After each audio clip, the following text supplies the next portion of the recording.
সনাতনস্তং পুরুষো মতো মে। যে সনাতনী কারা?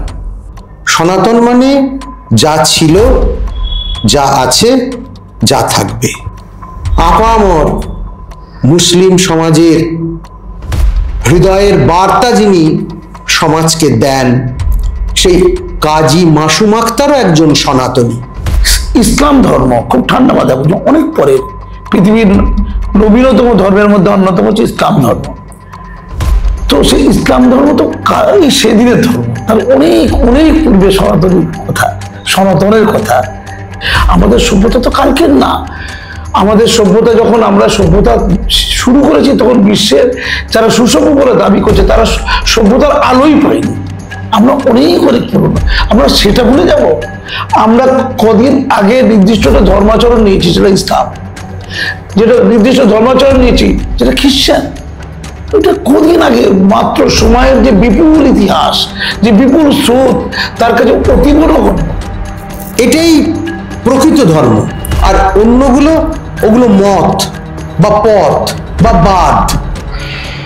যেমন খ্রিস্টবাদ, ইসলামবাদ, আর এই বাদগুলোর জনক কেউ না কেউ আছে। যিনি এটা দাবি করছেন তার নিশ্চয়ই জানা আছে, জানা থাকার কথা। মানে মূর্খ হলে এত মূর্খ হতে পারে না লোক যে 1971 সালে যখন তাদের স্বজাতীয় পাকিস্তানি, নাম হচ্ছে কি রশিদ, সে সেনাবাহিনীর লোক, সে তার বোন বাংলাদেশি মহিলা রশিদা, তাকে ধর্ষণ করে খুন করেছে। তার নাম হচ্ছে আসিফ, বাংলাদেশি সোলজার একজন, তার বোন আসিফাকে বাঙালি, তাকে ধর্ষণ করে খুন করেছে। এই সংখ্যাটা কত? 3-4 লাখ। লা ইলাহা ইল্লাল্লাহ মুহাম্মদ রাসূলুল্লাহ বলে নামাজ পড়েছে, নামাজ পড়েছেই মুসলিম মহিলাকে রমণীকে ধর্ষণ করছে। আর বাঁচাচ্ছে কি? খুব ইন্টারেস্টিং। 71 সাল, বেশি দিন না, বাঁচাচ্ছে ভারতীয় সেনাবাহিনী। আচ্ছা, ইসলাম তো বলেছে মানবিক হও, অত্যাচার করো না। সে মানুষের মধ্যে অত্যাচার করো, মুসলমান বলে কিন্তু মানুষ বলেছে। সংখ্যালঘুতে যারা সংখ্যালঘুতে তো দুর্বল, তারা তো অসহায়। ভারতে যেমন মুসলমানরা আছে দুর্বল, তারা তুলনামূলক। আওয়ামী লীগ বিএনপি রাজনীতি হতে পারে, রাজনীতি হিংসা হতে পারে, মুদ্রা কথা যাচ্ছে। আমাদের সমাজে দেশে হয়, ওটা অন্যায় পাপ, তবু তো হয়। কিন্তু আওয়ামী লীগের লোকদেরকে নাহলে মারাত্মক করলো, যেহেতু আওয়ামী লীগ ক্ষমতায় ছিল, রাগ হয়েছে, তাই বিএনপি জামাত ইসলামে মেরেছে। আমি মানলাম। সেখানে আপনি শুধু আমি মাদারিদের মতো লোক যারা এই বোধটাকে নষ্ট করছে, আমি পশ্চিমবঙ্গে তাদের কাছে বার্তা দিতে চাইছি, তাদেরই রক্ত বীজরা পশ্চিমবঙ্গে ঘুরে বেড়াচ্ছে, যারা এই রাজ্যটাকে শেষ করে দিচ্ছে, যাদের জন্য আমার রক্ত ঝরে যায় কথা, আমি তাদেরকে বার্তাটা দিতে চাইছি। আচ্ছা, আওয়ামী লীগদের নেতাদের বাড়ির পাশে মসজিদ আছে, মসজিদকে আওয়ামী লীগের লোকেরাই চালাতে এক সময়, মানে মসজিদের কমিটি থাকে, মসজিদ কমিটি। আচ্ছা, কোটা মসজিদ ওই ইউনূস সাহেব ক্ষমতা আসার পর, হাসিনাকে তাড়িয়ে দেওয়ার পর, কোটা মসজিদ বাংলাদেশে বলুন, উত্তর দিন। শ্রী শ্রী ব্রহ্মময়ী সেবা ট্রাস্টের আজকের অনুষ্ঠানে সকলকে স্বাগত। ঋষি অরবিন্দ বলেছেন সনাতন ধর্মই আমাদের কাছে রাষ্ট্রবাদ। কিন্তু সেই ভারতীয় উপমহাদেশের আজকে একটি জলজান্ত সমস্যা হয়ে দাঁড়িয়েছে বাংলাদেশ। সেখানে বারবার করে সংখ্যালঘুদের ওপর আক্রমণ, সংখ্যালঘু কেন, হিন্দুদের ওপর আক্রমণ, হিন্দু মহিলাদের ওপর আক্রমণ, হিন্দু সাধুদের ওপর আক্রমণ বারবার করে নেমে এসছে।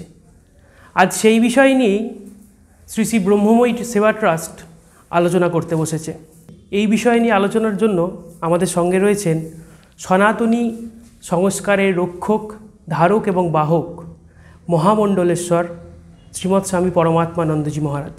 মহারাজজি মহানির্বাণী আখড়ার পশ্চিমবঙ্গের একমাত্র মহামণ্ডলেশ্বর, এবং এছাড়াও রয়েছেন আমাদের সাথে মানবতার অন্যতম আর এক পূজারী স্যার পদ্মশ্রী কাজী মাসুম আক্তার স্যার। নমস্কার স্যার। নমস্কার মহারাজ। আমি প্রথমেই যে লাইনটি দিয়ে শুরু করলাম, সনাতনী, মহারাজের কাছে আমার একটাই প্রশ্ন, যে সনাতনী কারা? গীতায় ভগবান বলছেন সনাতনস্তং পুরুষো মতো মে। আমি সনাতন। সনাতন কি? সনাতন মানে যা ছিল, যা আছে, যা থাকবে, যার ক্ষয় নেই, লয় নেই, ব্যয় নেই, যা বিকৃত হয় না, যা স্তব্ধ হয় না, যা চির প্রবহমান, কালের গতির সঙ্গে যার বিভঙ্গ বদলায় না, তাই হলো সনাতন। আমাদের ধর্ম, আমাদের সংস্কৃতি, আমাদের কৃষ্টি সনাতন। সনাতনের প্রতিশব্দ রূপে হিন্দু শব্দটা কিন্তু সবসময় আসে না। হিন্দু এসেছে অনেক পরে। সিন্ধু নদীর তীরে বসবাসকারী একদল আর্যের যাপিত জীবন, তাকে ব্যঞ্জিত করা হয়েছে হিন্দু শব্দের মধ্যে দিয়ে। কিন্তু যা কিছু মানব ধর্ম, যা কিছু শাশ্বতকালীন, তাই হলো সনাতন। সেজন্য সনাতন বললে অনেক বড় আসপেক্টে আমরা নিজেদের জীবনবোধকে উপলব্ধি করতে পারি। সেই দিক থেকে একজন নিষ্ঠাবান আপাদমস্তক মুসলিম হয়েও আজকে আমার সহযোগী হয়ে একদম পার্শ্ববর্তী আসনে যিনি বসে রয়েছেন, পশ্চিমবঙ্গের জাগ্রত বিবেক, সমাজের উদীয়মান সংস্কারক, আপামর মুসলিম সমাজের হৃদয়ের বার্তা যিনি সমাজকে দেন, সেই কাজী মাসুম আক্তারও একজন সনাতনী। এইখানেই আমার ধর্মের উদারতা, এখানেই আমার ধর্মের নাব্যতা, এখানেই আমার ধর্মের মহনীয়তা। এই সনাতনের বাইরে কিছু নেই। যা কিছু শুভদায়ক, শুভ কারক, যা কিছু শুভদয় করতে পারে, তা সবই সনাতন। সেই জন্য একজন হিন্দু সন্ন্যাসী হয়ে আমি যেমন সনাতনী, ঠিক তেমনি একজন কাজী হয়ে, আপাদমস্তক মুসলমান হয়েও আজকে আমরা সহবক্তা হিসেবে যাকে পেয়েছি, সেই চিন্তাবিদ, শিক্ষাবিদ এবং আমার একান্ত অন্তরের জন মাসুম আক্তারজিও সনাতনী। আমি মনে হয় বোঝাতে পারছি যে সনাতন বলতে আমরা কি বুঝি। স্যার, মহারাজ বললেন যে সনাতনীদের কথা, আপনাকেও সনাতনী বললেন। আপনি কি নিজেকে সনাতনী বলে মনে করেন? আমি আপনার অনেক স্টোরি শুনেছি আগেও, আপনি কি বলেন? 100 বার। উনি অসাধারণ যেভাবে বললেন, মানে অনেকটাই কমপ্লিট করে দিয়েছেন। আমি শুধু একটা কথা বলবো, খুব ভুল একটা ভাবনা রয়েছে সনাতনী শব্দ সম্পর্কে বা সনাতন শব্দ সম্পর্কে। সংক্ষিপ্ত করা হচ্ছে, মানে সেটাকে যে প্রসারতা, যে উদারতা, যে মহত্ব, যে নিজস্বতা, তাকে ভেঙে টুকরো টুকরো করছে কোথাও। ধারণা ভুল। সনাতন বা সনাতনী শব্দ সম্পর্কে এই বঙ্গবাসীদের, ভারতবাসীদের কথা বাদ দিলাম, আমি বঙ্গবাসীদের কথা বলছি, আমাদের পাশের প্রতিবেশীদের, সহনাগরিকদের একটা ভুল চেতনা তৈরি হয়ে গেছে। ঠিক এই জায়গা থেকে আমি ওখানে একটা কথা বলি, এই সনাতনী শব্দটা আমরা খুব বেশি করে পেয়েছি কোথা থেকে? খ্রিস্টপূর্ব 15 শব্দ থেকে খ্রিস্টপূর্ব 5 শব্দ, যেমন বৈদিক সভ্যতার যে সময়কাল, আমরা ঋক, সাম, যজু, অথর্ব, ঋগ্বেদ আমরা কি দেখেছি? উপনিষদে দেখেছি। শুধু একটা কথা মাথায় রাখবেন, ইসলাম ধর্ম খুব ঠান্ডা মাথায় বলছে, অনেক পরের, পৃথিবীর নবীনতম ধর্মের মধ্যে অন্যতম হচ্ছে ইসলাম ধর্ম। তো সেই ইসলাম ধর্ম তো সেদিনের ধর্ম, তার অনেক অনেক পূর্বে সনাতনীর কথা, সনাতনের কথা, ভারতের আদি অনন্ত যে বৈদিক সভ্যতা, তার আগে ভারতে সিন্ধু সভ্যতা, তার আগে মেহেরগড় সভ্যতা, অনেক অনেক পুরনো 10,000 বছর থেকে আগে শুরু হয়েছে। আর আমি যে ইসলামের কথা বলছি, যে ধর্মের একটা পার্টিকুলার অবয়ব, একটা ধর্মের কাঠামো, একটা ধর্মাচরণের পদ্ধতি, যেটাকে আমরা ধর্ম বলে মনে করি, ওটা অনেক পরের। তাহলে আমরা আগে কি দেখেছি? আমরা যারা ভারতবর্ষে বাস করছি যুগ যুগ ধরে, আমাদের শুরুটা তো 1400 বছর আগে নয়, 1400 বছর আগে ইসলাম, 2000 বছর, 2024 বছর আগে খ্রিস্টান, এই সেই দিনের কথা, খ্রিস্টপূর্বাব্দের কথা বলছি, খ্রিস্টাব্দের কথা বলছি না। তাহলে তখন তো আমরা ছিলাম, তখন কি ভারতে ছিলাম না? আমাদের পিতা প্রপিতা, আমাদের উত্তরাধিকার, সেই উত্তরাধিকার সব কিভাবে হয়েছে? সবটা তো এইভাবে।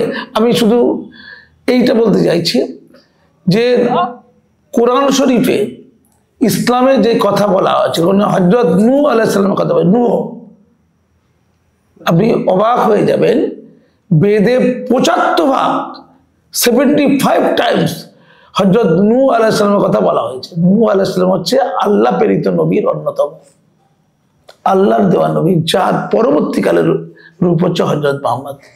স্যার যেটা বলছেন এই যে জীবনাচরণ, যেটা একটা জীবনাচরণ, যেটা 2024 বছর আগে শুরু হয়েছিল খ্রিস্টপূর্বাব্দ, কিংবা আর একটা জীবনাচরণ ইসলাম ধর্ম। আসলে এই যে ধর্মাচরণগুলো, এটাকে আমার মনে হয় যেটা যে জীবনাচরণটা এক আর জীবন বোধটা আর এক।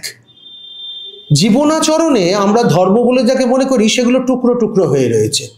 খ্রিস্টান জীবনাচরণ, ইসলাম জীবনাচরণ, বৌদ্ধ জীবনাচরণ, হিন্দু জীবনাচরণ, কিন্তু এগুলো সমস্ত কিছুকে পেরিয়ে অতিক্রম করে আচরণের অন্তর্নিহিত যে মধুটা, সেটাকে যদি আমরা আস্বাদ করি তাহলে সেটা আর জীবনাচরণ থাকে না, সেটা হয়ে যায় বোধ, জীবন বোধ। আর জীবন বোধ যেখানে, সেটাই হচ্ছে সনাতন। আসলে সনাতন কোনো আচরণ নয়, সনাতন একটা বোধ, একটা বোধি, একটা বিকাশ, একটা উদ্ভাস, একটা জাজ্জল্যমান প্রজ্ঞার দীপ্তি, যাকে হিন্দু, মুসলমান, খ্রিস্টান, জৈন, পার্সি, ইহুদি কোনো কিছু দিয়ে ভাঙা যায় না। আমরা সেই বোধির, সেই জ্যোতির, সেই অনন্তের উপাসক, তারই প্রতিনিধি। সেই জন্য প্রথমেই বলেছিলাম যে আমরা দুজনে বোধহয় কোথাও একটা বিন্দুতে মিলে যেতে পারি, যেখানে মণ্ডলেশ্বর আর কাজী বা মৌলানা তাদের আলাদা আলাদা করে পরিচয় থাকে না, বোধির গঙ্গায় একাকার হয়ে নিঃস্নাত যে জ্যোতি, সেটারই আমরা খুঁজে ফিরি নানান রূপে, নানানভাবে। কিন্তু নির্দিষ্ট ধর্মাচরণ যেটা আমরা করি, সনাতন বলতে গেলে আমরা ওই কোনো একটা ছাঁচে ফেলা ধর্মাচরণ খুঁজে পাবো না আমরা। ফলে ভয়ের কিছু নেই। অনেকে ধর্মাচরণটাকে প্রধানতম মুখ্যতম করে ফেলে। না, আমাদের লক্ষ্য বিচল থেকে আমাদের অনন্তকালে যে সাধনা, আমাদের যে সংস্কৃতি, এই সনাতনের সাথে সংস্কৃতির এক অনিবার্য সম্পর্ক। আমাদের ভারতীয়ত্ব, এই যে উপমহাদেশ, যেখানে পৃথিবীর প্রাচীনতম সভ্যতার উন্মেষ ঘটেছে, উন্মেষ, আমাদের সভ্যতা তো কালকের না। আমাদের সভ্যতা, যখন আমরা সভ্যতা শুরু করেছি, তখন বিশ্বের যারা সুসভ্য বলে দাবি করছে, তারা সভ্যতার আলোই পায়নি। আমরা অনেক পুরনো, আমরা সেটা ভুলে যাব? আমরা কদিন আগে নির্দিষ্ট একটা ধর্মাচরণ নিয়েছি, যেটা ইসলাম, যেটা নির্দিষ্ট ধর্মাচরণ নিয়েছি, যেটা খ্রিস্টান। ওইটা কদিন আগে মাত্র, সময়ের যে বিপুল ইতিহাস, যে বিপুল স্রোত, তার কাছে অতীব নগণ্য। আমরা ওখান থেকে শুরু করব কেন? আমরা ওখান থেকে শুরু করব না, আমরা সেখান থেকে শুরু করব যেখান থেকে আমাদের শুরু হয়েছে সনাতনী প্রক্রিয়া, চেতনা, সংস্কৃতি, ভাবনা, বোধ।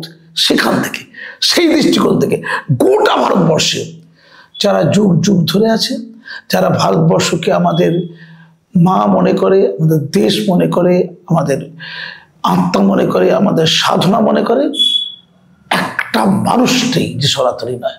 আমরা বুঝতে পারিনি, এটা আমাদের ব্যর্থতা। এবং তা নিয়ে আমরা ভেদাভেদ তৈরি করছি, যেটা সবচেয়ে অন্তরায়। তা নিয়ে আমরা আতঙ্ক তৈরি করছি, এমনভাবে আতঙ্ক তৈরি করছি যে সনাতনী শব্দের পবিত্রতাকে আমরা চ্যালেঞ্জ করে ফেলছি।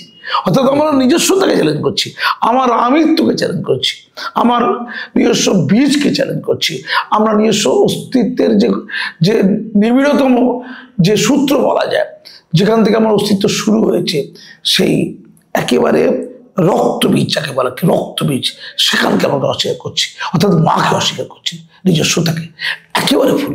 আমরা বোঝাতে পারিনি, আমরা জানাতে পারিনি। আমরা এই জানানোর জায়গাটা কোথায় খামতি করে ফেলেছি। মানুষ কাঁটা তারের বেড়া তৈরি করে ফেলেছেন। আর এইটা করেছে এক ধরনের ধর্ম ব্যবসায়ীরা, যারা গর্জন বিলাসী, যারা শুনতে পারে না ঐক্যতান, যারা শুনতে চায় না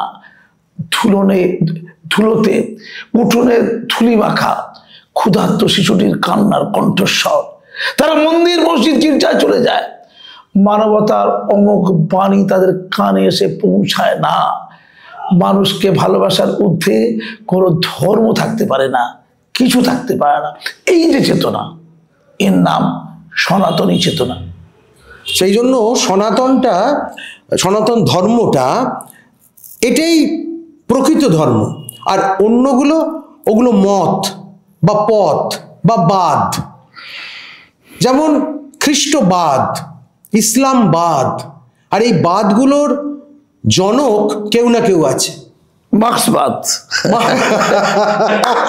আর সে কথা বলে এটাকে জটিল করব না। কিন্তু মহারাজ, এইখান থেকে আমি একটা প্রশ্নে আসছি। আমি শুনলাম এতগুলো কথা, স্যারকেও বলছি যে আমরা সবাই সনাতনী বলে যদি আমরা মেনেই নিই, তাহলে এত হানাহানি, মারামারি সংখ্যালঘুদের ওপর বা হিন্দুদের ওপর বা অন্যান্য ধর্মের ওপর আক্রমণ, যে বিষয় নিয়ে আমরা আলোচনা শুরু করেছিলাম, বাংলাদেশের এই ঘটনার, সাম্প্রতিক যে ঘটনা চলছে, তার কি কারণ হতে পারে? মানে এইখানে তো আমরা জানি যে রাজনৈতিক একটি উত্থান নিয়ে শুরু হয়েছিল এই ঘটনা, তাহলে হঠাৎ করে সেটা ধর্মীয় আকার নিয়ে নিল। ওখানে মহিলাদেরকে বলা হচ্ছে যে আপনারা বেরোতে পারবেন না। এই তালিবানি ফতোয়া রীতিমতো ওখানে, এই তালিবানি ফতোয়া তো আমরা পশ্চিমবঙ্গ বলুন, বাংলাদেশ বলুন বা টোটাল ভারতবর্ষে কোথাও দেখিনি। আজ হঠাৎ কি এমন পরিস্থিতি সেখানে তৈরি হলো? কার মদত আছে বলে মনে হয় এর পিছনে? মানে কি বিষয়টা হতে পারে? দেখুন, এই পৃথিবীতে যে তন্ত্রগুলো আছে না, সেই তন্ত্রের মধ্যে সবচেয়ে ভয়ঙ্কর তন্ত্র যেটা হচ্ছে, বা পৃথিবীতে সবচেয়ে বড় যে ব্যবসা, তার মধ্যে সবচেয়ে বড় ব্যবসা যেটা হচ্ছে মানুষকে নির্বোধ রেখে তাদের মধ্যে কাঁটাতারের বেড়া তৈরি করা আর তাদেরকে অন্ধকারের অতলে তলিয়ে দেওয়ার জন্য ধর্ম ব্যবসা। এটার ব্যবসার নাম, ব্যবসা চলছে। বাংলাদেশে যারা করছে কি বলছে তারা, যেমন ছোট্ট একটা উদাহরণ দিচ্ছে।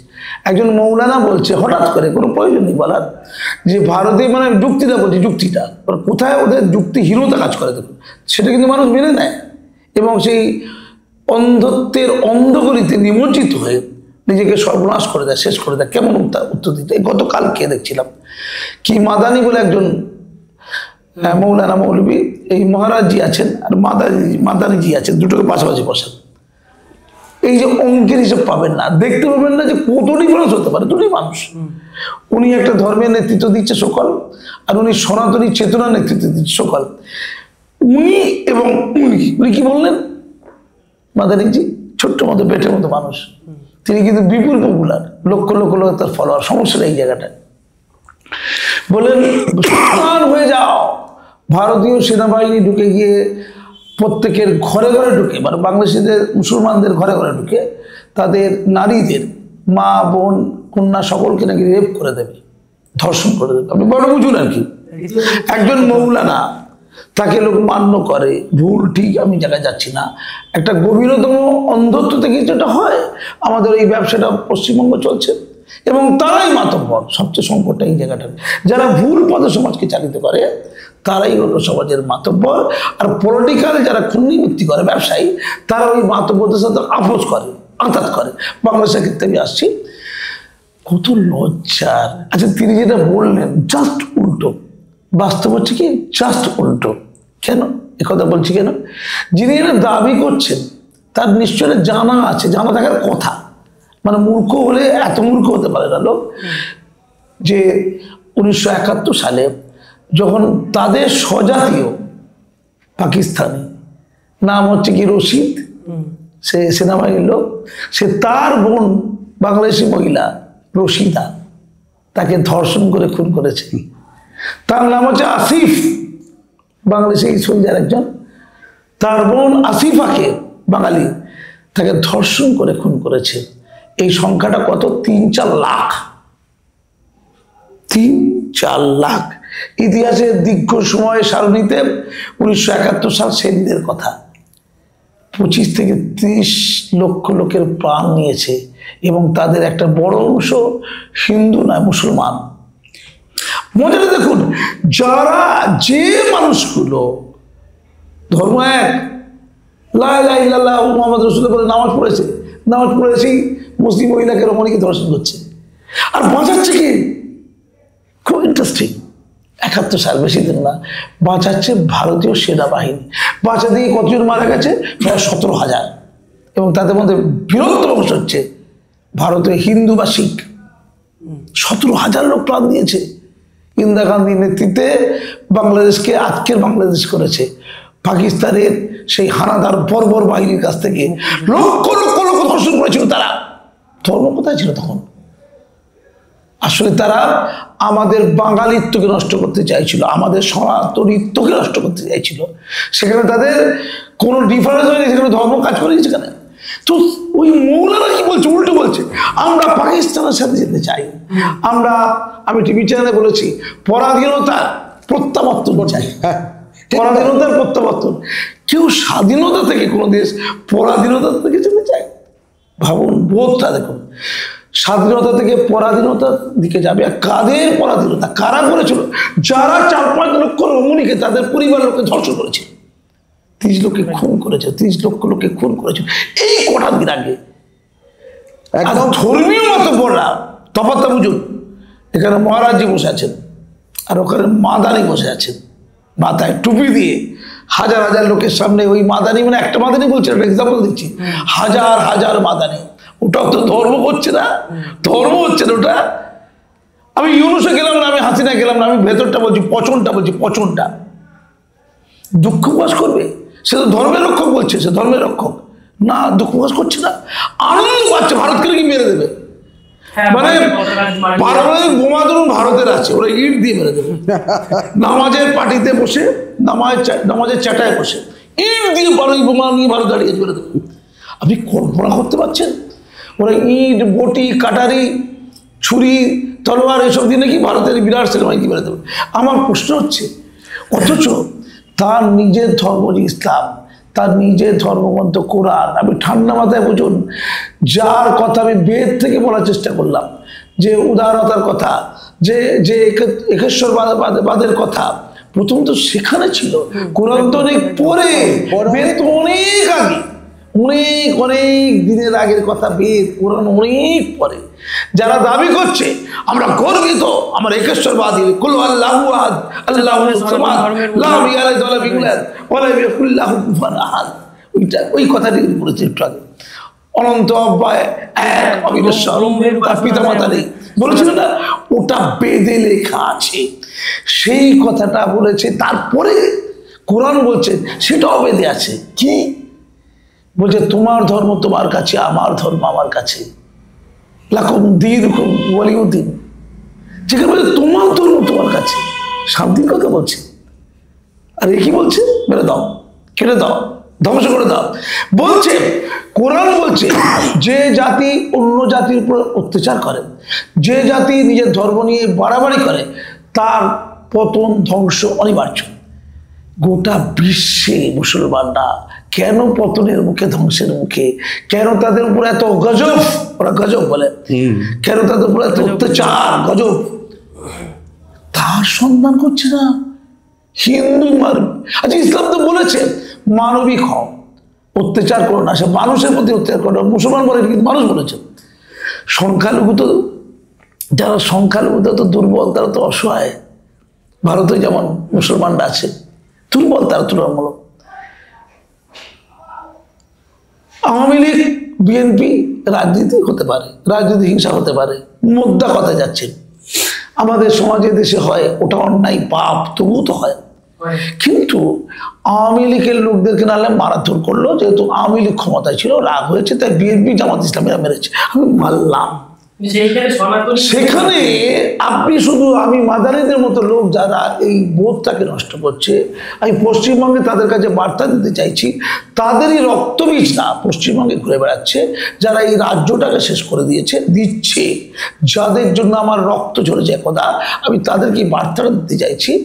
আচ্ছা, আওয়ামী লীগদের নেতাদের বাড়ির পাশে মসজিদ আছে, মসজিদকে আওয়ামী লীগের লোকেরাই চালাতে এক সময়, মানে মসজিদের কমিটি থাকে, মসজিদ কমিটি।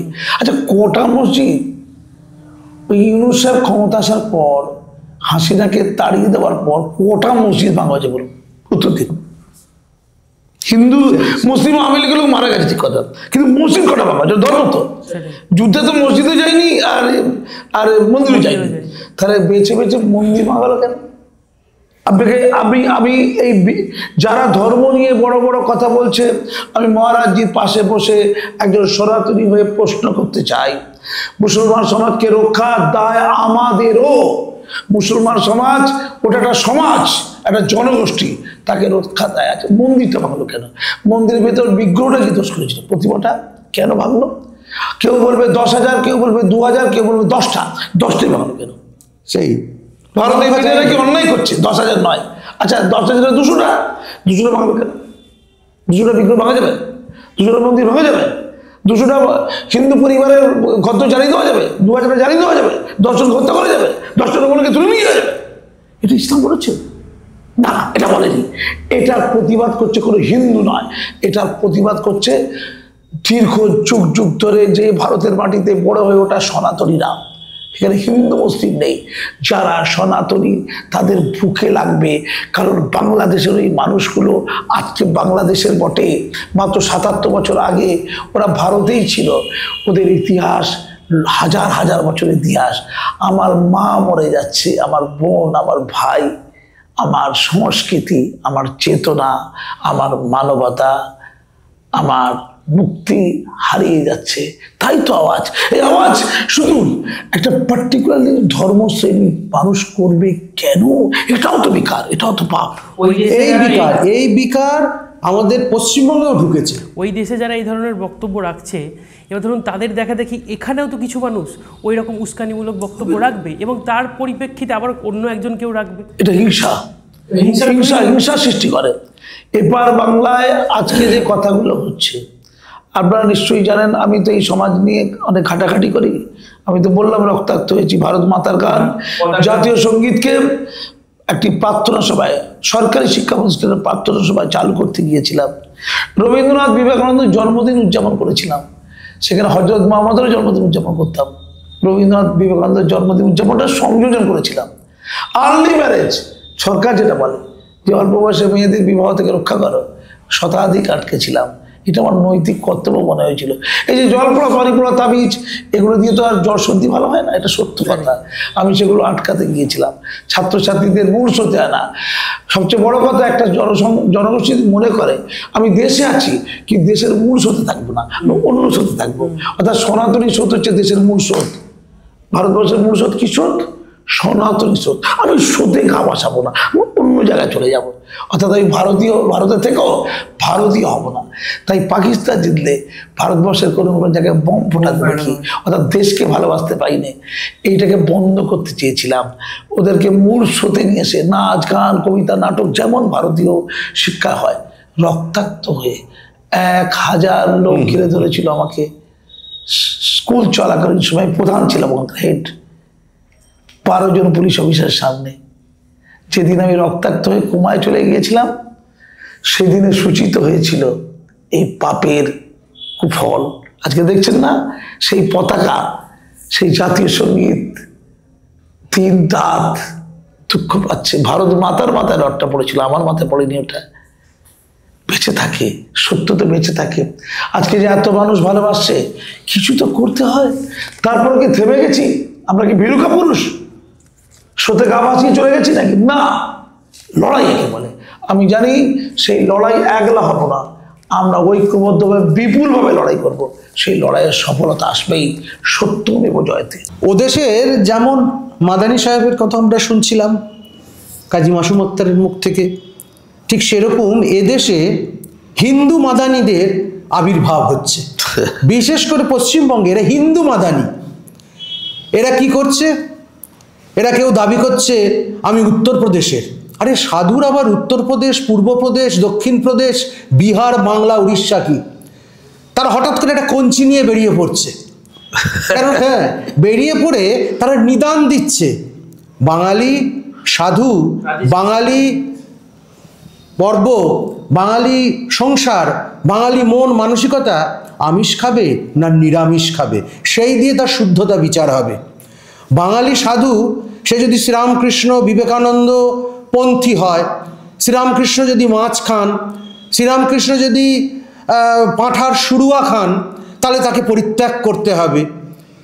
এই সাধু কিভাবে চলবে, ওই সাধু কিভাবে চলবে, সব একটা প্যাটার্নে চলতে হবে।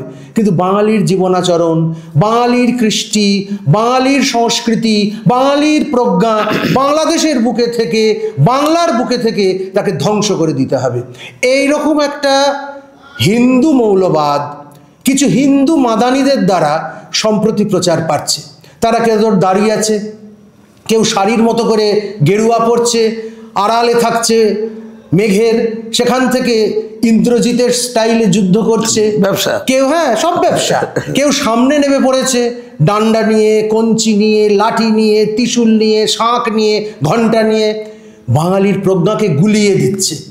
একবারও বলছে না যে সেই সাধু যে সৎ জীবনযাপন করবে, যে মানুষের পাশে থাকবে, মানুষের কথা বলবে, মৈত্রীর বাণী ছড়াবে, কল্যাণ ব্যক্তির কথা বলবে, মানুষের জন্য যার হৃদয় কাঁদবে, এইসব অপদার্থ, অপগণ্ড, এই সমস্ত আবর্জনা সভ্যতার, সনাতনের আবর্জনা এরা সমাজটাকে একেবারে জালের মতো, কর্কট রোগের মতো তাকে একদম আক্রমণ করছে। এর থেকে মুক্ত না হতে পারলে না ওপার বাংলা, না এপার বাংলা কোনো দিন শান্ত হবে না। আপনি যা বলছেন যে তো ব্যাপক প্রাদেশিকতা, এবং এই প্রাদেশিকতার জন্যই তো আজকে এপার বাংলা, ওপার বাংলা, উত্তর ভারত, পূর্ব ভারত, এইখানকার সাধু, ওখানকার সাধু, আমিষ নিরামিষ, এত ভাগাভাগি তৈরি হয়েছে। এবং এই ভাগাভাগিটাই বোধ হয় সনাতন ধর্মের মূল ক্ষতি করেছে। যত আমরা ভেঙে যাব তত আমরা দুর্বল হয়ে যাব, যত আমরা ঐক্যবদ্ধ থাকব তত আমরা শক্তিশালী থাকব। আমরা জানি যে সনাতনীরা পঞ্চদেবতার উপাসক, এবং কেউ সেখানে কালী পুজো করবে, কেউ গণেশ পুজো করবে, কেউ অন্যান্য পুজো করবে। তাতে এত ভাগাভাগির কি কারণ হতে পারে? অজ্ঞতা। অল্প বয়সে আমি বেশি বুঝে যদি যাই, আমার সেই প্রজ্ঞার যদি জাগরণ না হয়, আমার যদি সেই অতলান্ত গভীরতায় আমি যদি ডুবতে না পারি, তাহলে যত কলসি ফাঁকা থাকবে তত তাতে আওয়াজ হবে। কলসি ভরে গেলে তার আওয়াজ কমে যাবে। ঠাকুরের মুখে বারবার আমরা কথামৃতে এ কথা শুনেছি। বর্তমান পৃথিবীর সবচেয়ে বড় মান্য যে দর্শন, সে দর্শন হচ্ছে শ্রীরামকৃষ্ণ দর্শন। তার বাণী, তার জীবনাচরণ পৃথিবীকে ক্রমমুক্ত করতে পারে। তার মানবভৌম যে দিক দর্শন, তা পৃথিবীর সবচেয়ে জ্বালাহর প্রশান্তি নিয়ে আসতে পারে। আমরা তার থেকে সরে গিয়ে বাংলা এবং বাঙালিকে যদি বাঁচাতে চাই, দুটো দেশকে যদি আমরা একই শান্তির পথে মেলাতে চাই, তাহলে কিন্তু সেখান থেকে আমাদের সরে আসলে হবে না, কারোর দ্বারা বিভ্রান্ত হলে হবে না। কতগুলো বিকৃত কাম, এবার এর মধ্যে কিছু বিকৃত কাম লোকজনও ঢুকে গেছে, যারা সাধুই নয়, তারা বিকৃত যৌনাচার করছে, তাকে সমাজের বুকে প্রতিষ্ঠিত করবার চেষ্টা করছে। যারা কোনো দিক থেকেই সমাজের জন্য কল্যাণকর নয়, কল্যাণপ্রদ নয়, তারা এগিয়ে আসছে ষড়যন্ত্রের জাল নিয়ে। এরা আসলে বৈদেশিক মুদ্রায় পালিত, এর মধ্যে আন্তর্জাতিক ষড়যন্ত্র আছে। এরা সমাজের পক্ষে, কি বাংলাদেশের সংখ্যালঘু সমাজ, কি বাংলার সংখ্যাগুরু সমাজ, দুই সমাজের পক্ষেই কিন্তু সমান বিপজ্জনক। এদের থেকে সতর্ক হতে হবে। আমি এই সূত্রে বলছি, আমি খুব ভরে গেল ওর আনন্দে। আমি আমাদের সমাজে যারা সনাতনী হিন্দু সমাজ, মুসলমান সমাজ, সবাইকে উদ্দেশ্য করে বলি, মহারাজজি যে কথাটা বললেন, বাংলাদেশকে বলছি, এখান থেকে বাংলাদেশকে আমি বলছি, ইনি মহারাজজি বলছেন। আপনি ওনার পরিচয় পেয়েছেন, আমি ব্যাখ্যা যাচ্ছি না, দেখুন মহারাজ কি বলছেন। হ্যাঁ, তার সমাজে, তার ধর্মীয় অঙ্গনে যারা ভণ্ডামি করছে, যারা তাদের অজ্ঞতা ধৃষ্টতা দেখাচ্ছে, তাদের সমালোচনা তার সমাজ থেকেই করতে পারে। রামমোহন বিদ্যাসাগর এখনো শেষ হয়ে যায়নি। আমাদের সমাজকে প্রতিনিয়ত ধৌত পরিশুদ্ধ করতে হবে। উনি যেটা অজ্ঞতা বললেন, তার সাথে আরেকটা যুক্ত করছি, স্বার্থান্বেষিতাদের স্বার্থপরতা আর ভণ্ডামি এবং প্রদর্শন প্রিয়তা। পাশে হয়তো দরিদ্র কাঁদছে, অসহায় রোগী রয়েছে, কারো হয়তো চোখে জল পড়ছে, কেউ নেই পাশে, তার হাতটা ধরে তার টেনে তুলতে হবে। সেই গান মনে পড়ে না, বলো তো কিসের ক্ষতি জীবনের অথই নদী, পার হয় তোমাকে ধরে দুর্বল মানুষ যদি, শুধু হাতটা ধরা, কিচ্ছু নয়, এতটুকু ঈশ্বর তাকিয়ে আছেন উপরে, এসে বসে পুণ্যি হয় না। তখন হিন্দু, বৌদ্ধ, মুসলিম, জৈন, খ্রিস্টান একাকার হয়ে যায়, শুধু বেঁচে থাকে একটা বোধ, একটা চেতনা, যার নাম মনুষ্যত্ব। সেই মনুষ্যত্বের উজ্জীবন, তার সাধনা নেই, তার প্রেরণা নেই, শুধুমাত্র প্রদর্শন প্রিয়তা। মানে আমি ওই ময়ূর সাজে না, আমি ধার্মিক সাজবো, ধার্মিক চাকছে রক্তের স্বাদ, আসলে ধার্মিক না, ওগুলো বক থাকবে। পৃথিবীতে এই আমাদের উপমহাদেশে যত রক্ত ঝরেছে, যার রক্ত ঝরুক, মানুষ খাচ্ছে মানুষের রক্তটা, সেটা ধর্মের নামে অধর্মের এই ভণ্ডগুলো জড়িয়েছে, এরা মানুষকে বিভাজিত করছে। বাংলাদেশে আজকে যেটা দেখছেন, ইউনূস সাহেব সেই হাঙরদের মুখে পড়ে গেছে। তিনি মৌলবাদকে নিয়ে ক্ষমতা থাকতে চেয়েছিলেন, এখন মৌলবাদ তাকে এমন ঘিরে ধরেছে, তিনি ওখান থেকে বেরোলে তার 2-3 দিনের মধ্যে ডেড বডি রাস্তা পাওয়া যাবে। বাঘের পিঠে সওয়ার হয়েছে। তিনি নোবেল পেয়েছেন এবং মানে তিনি বাইরে থেকে এসে এখানে বসে পড়েছেন। আন্তর্জাতিক সমাজে বাংলাদেশের জন্য কি প্রতিক্রিয়া হতে পারে বলে? দেখুন, আমি একটা ছোট্ট কথা বলি, হয়েছেটা কি, যেটা এখন চলছে এটা আমেরিকার দেশ করে, ভারত, চীন, আমেরিকা, পাকিস্তান, বাংলাদেশ, এই 5টা দেশের মধ্যে আন্তর্জাতিক ব্যাপারটা উত্থান পতন করছে টোটাল প্রক্রিয়ার মধ্যে। ভারতের সাথে বাংলাদেশের যে অনিবার্য সম্পর্ক ছিল, যেটা থাকার কথা, বড় দাদা ভারত, ছোট ভাই বাংলাদেশ, যাকে হাতে করে গড়েছে ভারত। আর ভারতের পণ্য, আজকে আমি একটা চ্যানেলে ইন্টারভিউ দিচ্ছিলাম, আমার সাথে বাংলাদেশের সেই অসহায় ছেলেটি ছিল, যাকে ভিসা করি আজকে নিয়ে এসেছি, কলকাতা ঢুকেছে আর কি। সে ইন্টারভিউতে বলছিল, আপনারা দেখতে পাবেন টিভিতে, সে বলছিল যদি ভারত থেকে পণ্য যা বন্ধ করে হয়ে যায়, শুধু পণ্য যা বন্ধ হয়ে যাবে, বাংলাদেশটা অচল হয়ে যাবে। এবং একদম এখন দ্রব্যমূল্য পাহাড় প্রমাণ হয়ে গেছে ইতিমধ্যে। আমার প্রশ্ন হচ্ছে, চাইছে কি হাসিনা? তার সাথে ভারতের অনিবার্য সম্পর্ক, যারা হই হই করছে, একটা ইকুয়েশন টেনে দিয়েছে।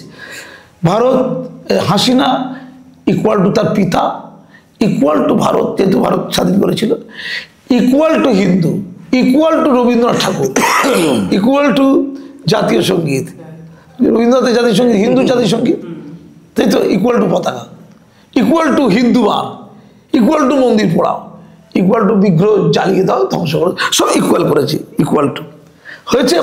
এবার ব্যাপারটা চাইছে কি, ব্যাপারটা হলোটা কি তাহলে মধ্যিখানে?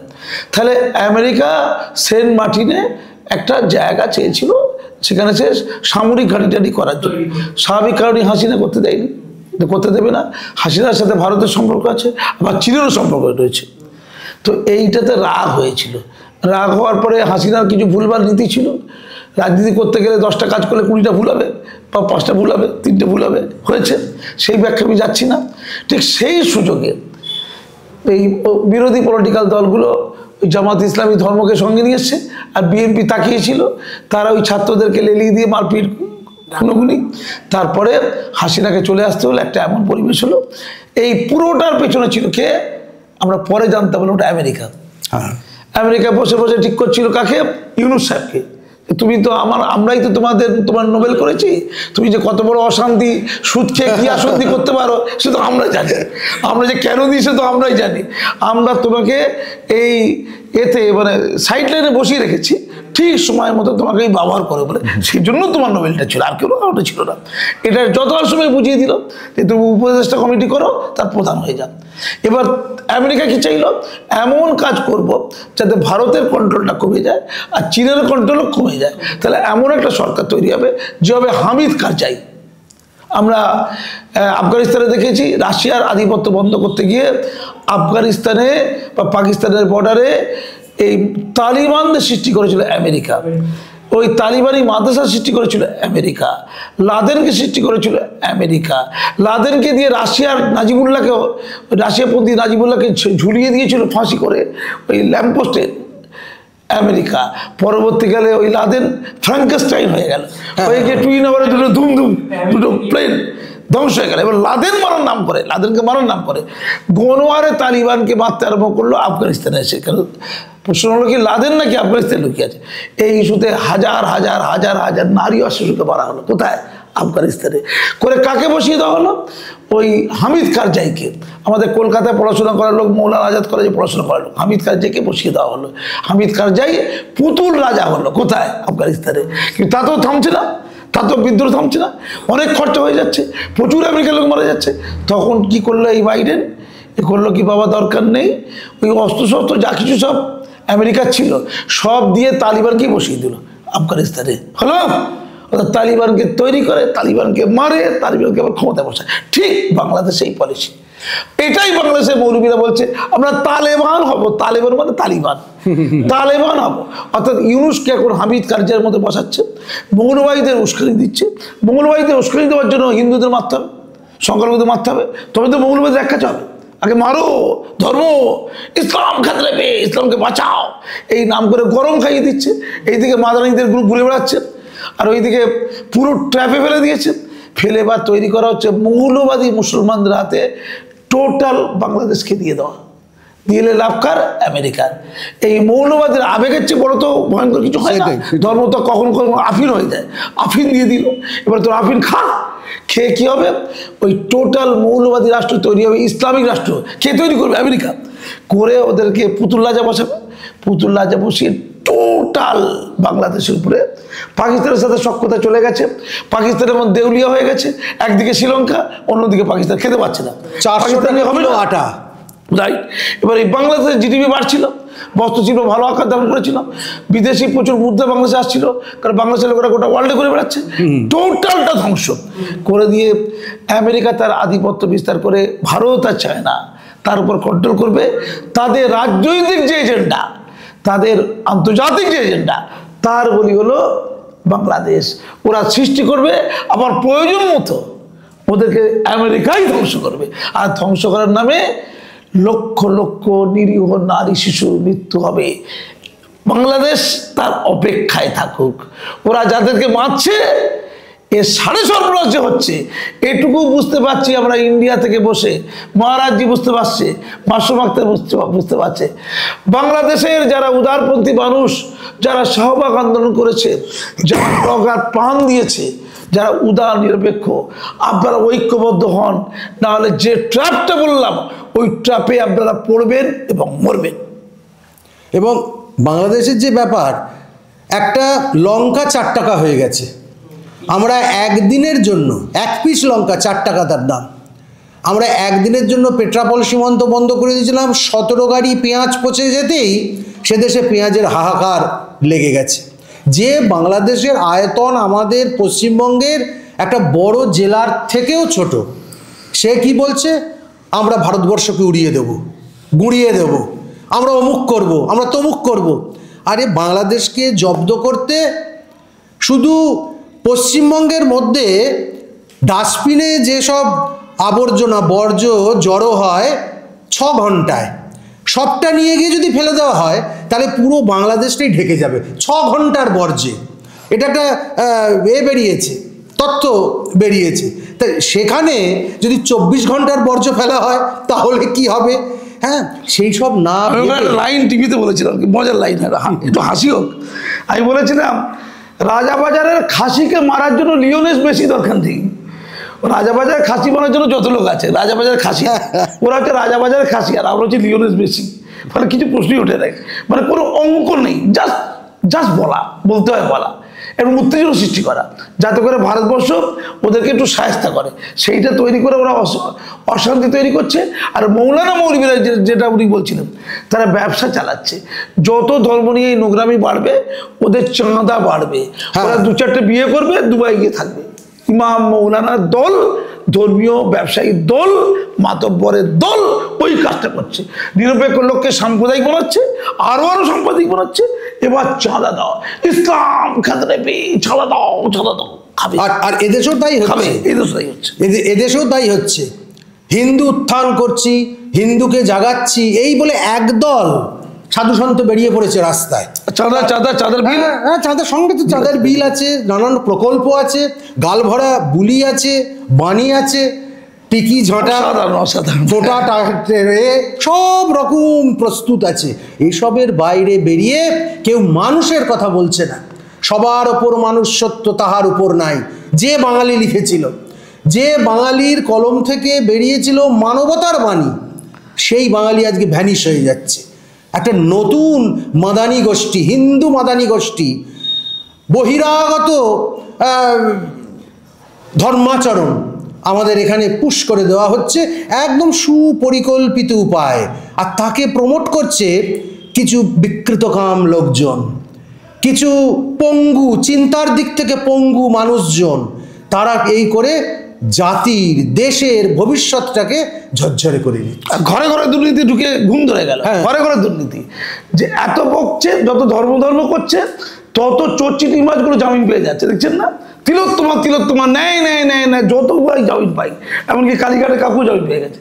নির্লজ্জ সব চুপচাপ বসে আছে, এবং আন্দোলন করার নামে কোটি কোটি টাকা কালেকশন হয়ে গেছে। মানে এইদিকে ধর্মপ্রাণটা করছে না, আন্দোলন করছি, লড়ছি, চাঁদা ফোন করছে, টাকা দাও, এরা নাকি শিক্ষিত। হায়রে বাঙালি, কোটি কোটি টাকা। ডাক্তারবাবুরা, আমার বলছি সমাজে পচন ধরে গেছে।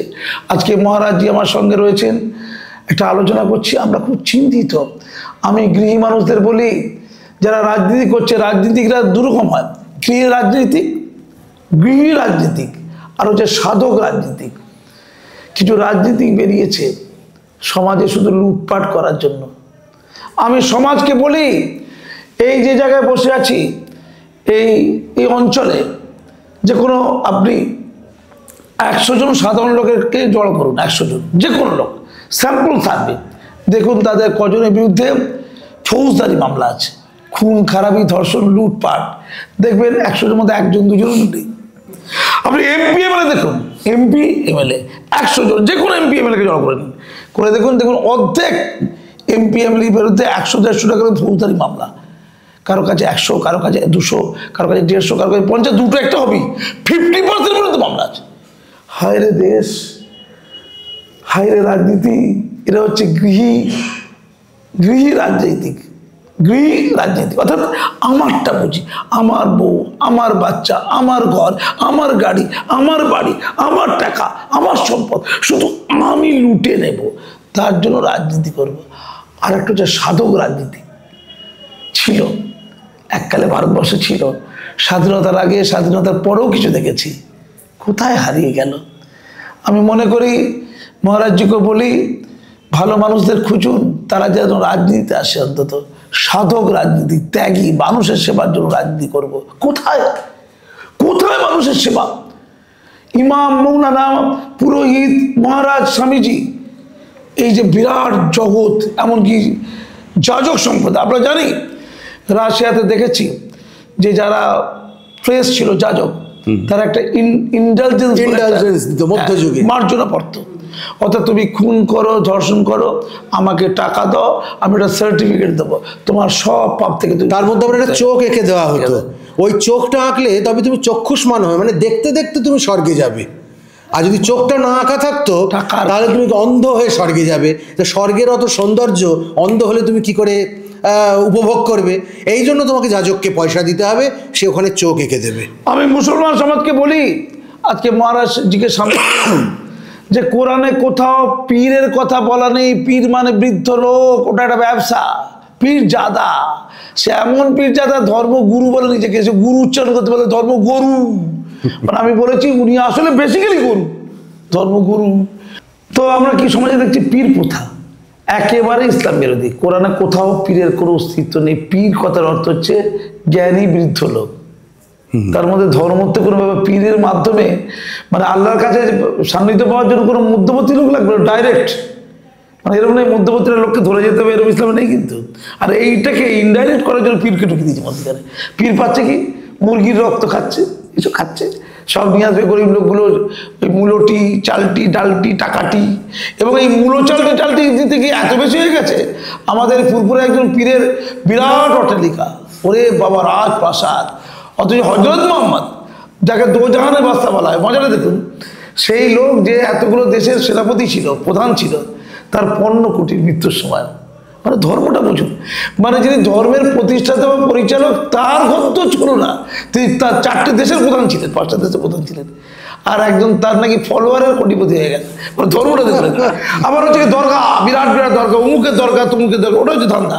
দরগাতে ইসলামের অধিকার সবচেয়ে বেশি হয়। অর্থাৎ ধর্ম যেমন মৌলানা মিলাদ করে, ওয়াজ করে, গোটা ইসলাম ধর্ম কোথাও নেই। মিলাদ ওয়াজ, মিলাদ মানে ধর্ম আলোচনা। আরে ধর্ম আলোচনাটা কি? মাস্টার মশাই ছাত্রদেরকে ধর্মটা শেখাবে, তো বিনিময়ে বলবে কেন? রাত জেগে থেকে পয়সা নিয়ে মাস্টারের মতো পয়সা দেবে, স্টুডেন্টের কাছে এরকম নেয়। আরব দেশে কোথাও এই মিলাদে, যে সকল মিলাদ বলতে যেটা বোঝায়, জলসা, ইসলামিক জলসা, কোনো অস্তিত্ব নেই। আমি চ্যালেঞ্জ করে বলছি, শুধু এই উপমহাদেশে, ভারত, বাংলাদেশ, পাকিস্তানে, এবং বাংলাদেশে তো টোলে টোলে বলে, এবার লাফিয়ে ওঠে একদম আওয়াজ করতে, লাফিয়ে আবার তারাও করে বললাম। ইসলাম অসুস্থ থেকে, যে ধর্মের অর্থই হলো আত্মসমর্পণ। ইসলাম কথার অর্থ, একটা অর্থ আত্মসমর্পণ, একটা অর্থ হলো শান্তি, চারিদিকে অশান্তি। কি বলি, যে যে দেশের মুসলমানরা চলে গেছে, আপনি 56টা ইসলামিক কান্ট্রি আছে পৃথিবীতে, সর্বত্র কম বেশি অশান্তি, শিক্ষা দীক্ষা নেই, উন্নয়ন নেই, কিচ্ছু নেই। কারণ কি? একটা আন্তর্জাতিক মানে বিশ্ববিদ্যালয় নেই, কী করে একটা জাতি উন্নত হবে? আমি পরিষ্কার বলছি, এই গোলামি অন্ধত্ব দূর হোক। মুসলমান সমাজ, হিন্দু সমাজ, প্রতিটা সমাজ আজও ক্ষয় রোগে আক্রান্ত, আজও গরিব মানুষ কাঁদছে, অসহায় কাঁদছে, পিছিয়ে আছে, ওইদিকে কারো মন নেই। আমি মহারাজজিকে বলছি, সর্বত্র যে পাপ, একটু বলুন মুক্তি কোথায় আমাদের? মুক্তি আসলে আজকে এমন একটা অদ্ভুত সময়ের আমরা বশবর্তী, একটা এমন অদ্ভুত কাল প্রেক্ষিতে আমরা যাত্রী, যেখানে যারা অন্ধ তারা আজ সবচেয়ে বেশি দেখে চোখে।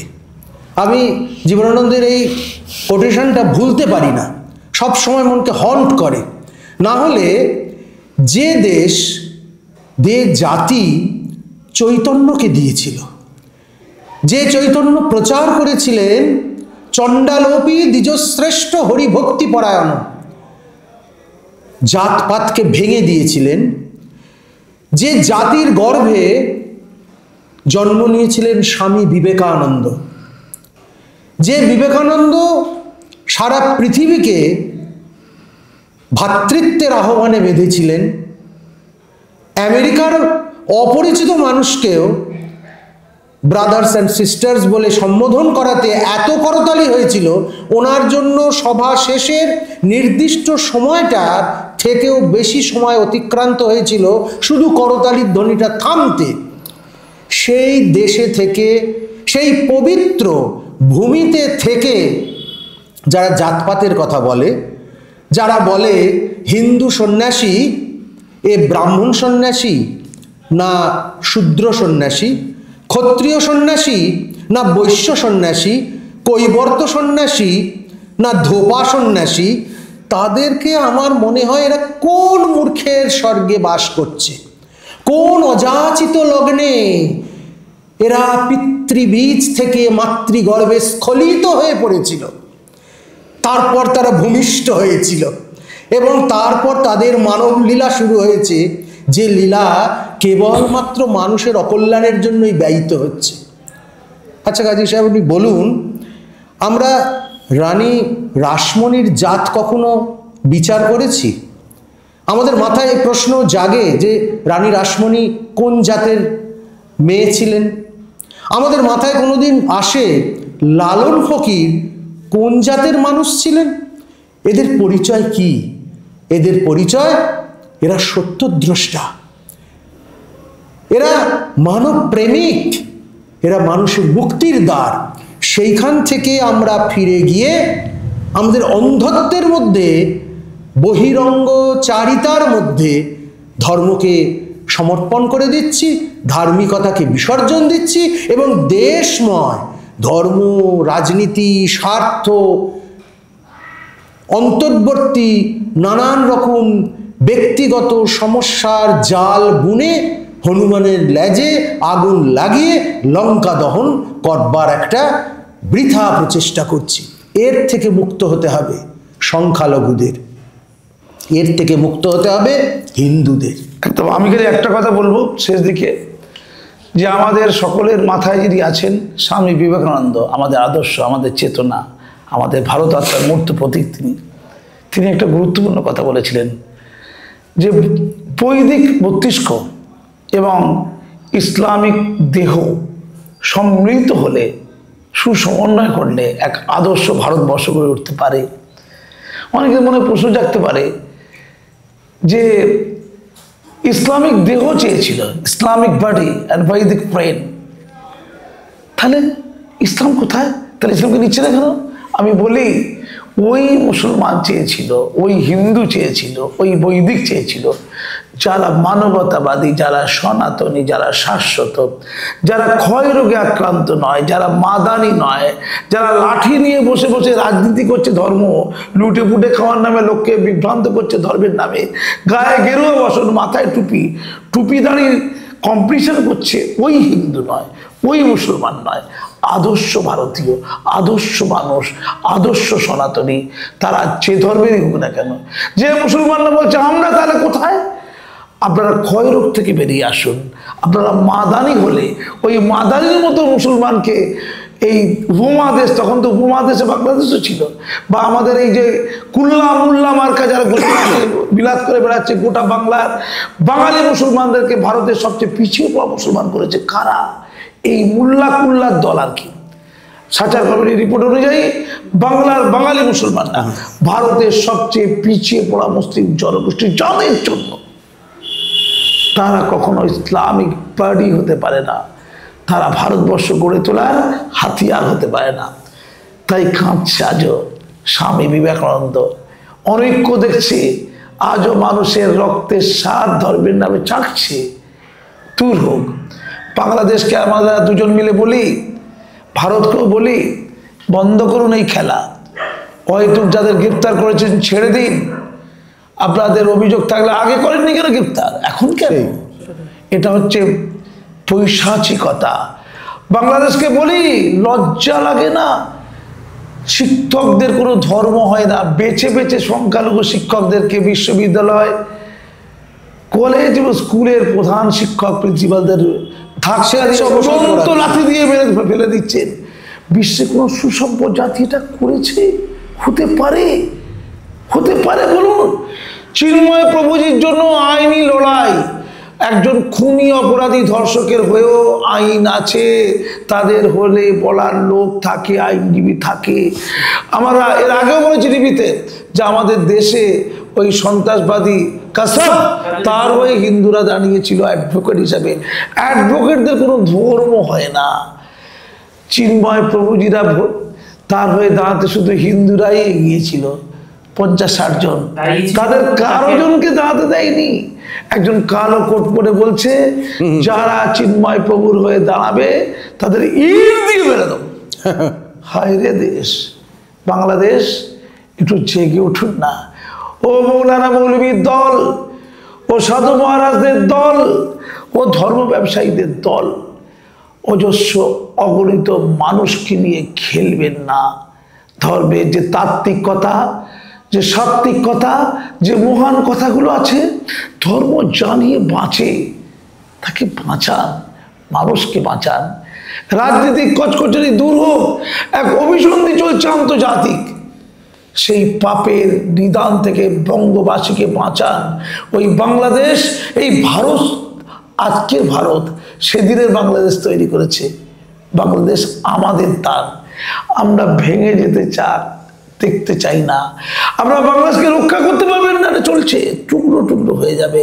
আমরা ভারত থেকে জানিয়ে দিলাম, মানুষ কাঁদবে, আবার যন্ত্রণা, আরো রক্তক্ষয়ী লড়াই, আরো দারিদ্রতা, আরো অসহায় আত্মপীড়িতের কান্নায় ভরে যাবে গোটা দেশ। এখনো শুধরে যান, এখনো সময় আছে, এখনো আলোচনা হতে হবে। আলোচনায় বসুন। সুন্দর স্বাধীনভাবে নির্বাচনী প্রক্রিয়ার মধ্য দিয়ে সরকার গঠন করুন। যারা পাপ করেছে তাদের হিরাসতে জেলের কুঠুরির মধ্যে ঢুকিয়ে দিন। তারা কোন ধর্মের দেখবেন না, কোন জাতির দেখবেন না, সত্যের কি মিথ্যে দেখুন। আজকে আমাদের আলোচনা সত্যের জয়ের আলোচনা, যেখানে ধর্ম নেই, বর্ণ নেই, জাতি নেই, শ্রেণী নেই, শুধু থাকে মানুষ আর মানুষ, যার পেছনে আছে একটা বৈশিষ্ট্য, একটা নিজস্বতা, একটা সংস্কৃতি, যার নাম সনাতন সংস্কৃতি। অনেক অনেক ধন্যবাদ স্যারকে, মহারাজকে। আবারও আমরা এই ধরনের ধার্মিক আলোচনা বা অন্যান্য দেশের এই ধরনের আলোচনা নিয়ে আসব। সকলকে অসংখ্য ধন্যবাদ।